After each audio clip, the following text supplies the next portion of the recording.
اب سیرت النبی کے حوالے سے جو آپ بات کر رہے ہیں تو پروفٹ صلی اللہ علیہ وآلہ وسلم کی جو لائف ہے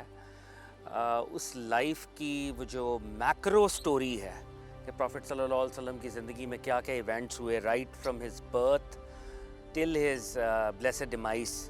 تو اس کو عرف عام میں عام طور پہ ہم سیرت النبی کہتے ہیں۔ اور اس سیرت کے اندر دو تین لیولز ہم دیکھ سکتے ہیں۔ ایک تو پروفٹ صلی اللہ علیہ وآلہ وسلم کی اوور آل ایک ایوولوشن ہے لائف کی، پروفٹ ہوڈ سے پہلے، that's one part of it,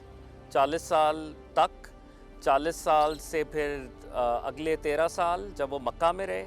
اور مکہ سے 10 سال جب وہ مدینہ میں رہے ہجرت کے بعد۔ تو یہ تین بیسک پروفٹ صلی اللہ علیہ وآلہ وسلم کی جو لائف کی ایوولوشن ہے وہ ہمیں نظر آتی ہے۔ سیرت النبی کے اندر ہم پروفٹ صلی اللہ علیہ وسلم کی مائکرو ڈائمینشنز کو بھی ایٹ ٹائمز دیکھ رہے ہوتے ہیں۔ آپ کی ڈے ٹو ڈے ہیبٹس کیا تھیں،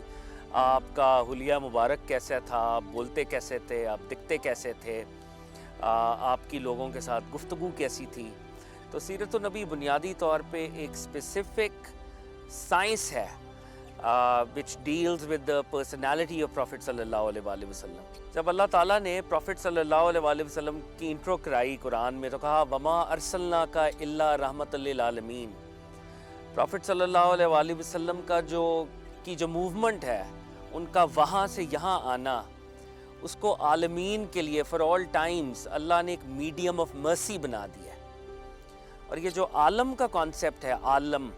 عالم ٹائم اور سپیس سے مل کر بنتا ہے،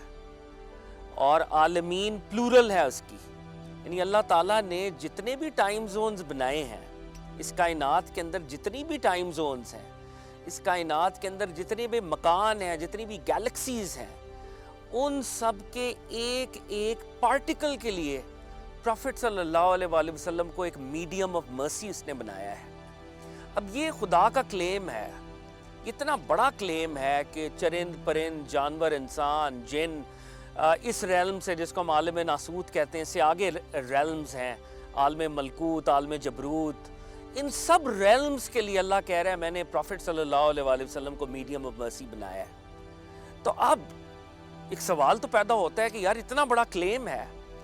تو I should rather investigate this claim، مجھے اس کلیم کو انویسٹیگیٹ کرنا چاہیے۔ کیا واقعی پروفٹ صلی اللہ علیہ وآلہ وسلم ایک میڈیم آف مرسی تھے؟ اور اگر وہ تھے تو ان کی لائف کیا تھی؟ تو میرا خیال ہے ایک ینگ جنریشن کا جو بھی ممبر ہے آج کل، وہ ایک ریشنل انکوائری اس کو کرنی چاہیے کہ خدا کا یہ کلیم باقی ریالٹی میں ثابت ہوتا ہے یا نہیں ہوتا، اور ہمارا ایمان ہے کہ ثابت ہوگا۔ ینگ جنریشن جب پروفٹ صلی اللہ علیہ وآلہ وسلم کی لائف کو دیکھے گی تو اس کو ایک ایسا انسان نظر آئے گا جو بیسٹ ہیومن بینگ ہے۔ وہ اپنے گھر والوں کے ساتھ بہترین ہے، اپنی ازواج کے ساتھ، اپنی وائفز کے ساتھ، اپنے بچوں کے ساتھ بہترین ہے، اپنے کمپینینز کے ساتھ۔ اور وہ صرف یہیں تک نہیں ہے، وہ جو مائیکل ایچ ہارٹ نے اپنی کتاب میں کہا تھا کہ محمد از دی اونلی مین جو سائملٹینیسلی اسپرچول اور ورلڈلی دونوں لیولز پہ سکسیسفل بھی ہوا ہے، اس نے پریویل بھی کیا ہے۔ تو پروفٹ صلی اللہ علیہ وآلہ وسلم، پروفٹ آف عربیہ، وہ مکہ سے اور مدینہ میں آئے اور ود ان 10 ایئرز ایک اسلامک سویلائزیشن کی انہوں نے بنیاد رکھ دی، اور پھر آپ نے with in the next decades آپ نے اس وقت کی سپر پاورز کو ہرا دیا، آپ نے پریویل کیا، آپ نے رومنز کو، ٹرکس کو، اور ادھر سے ایرینینز کو، یہ جو دو بڑی سپر پاورز تھی، آپ نے ان کو ہرایا۔ تو یہ کیسے ممکن ہوا کہ ایک آدمی اتنا کامیاب ہے؟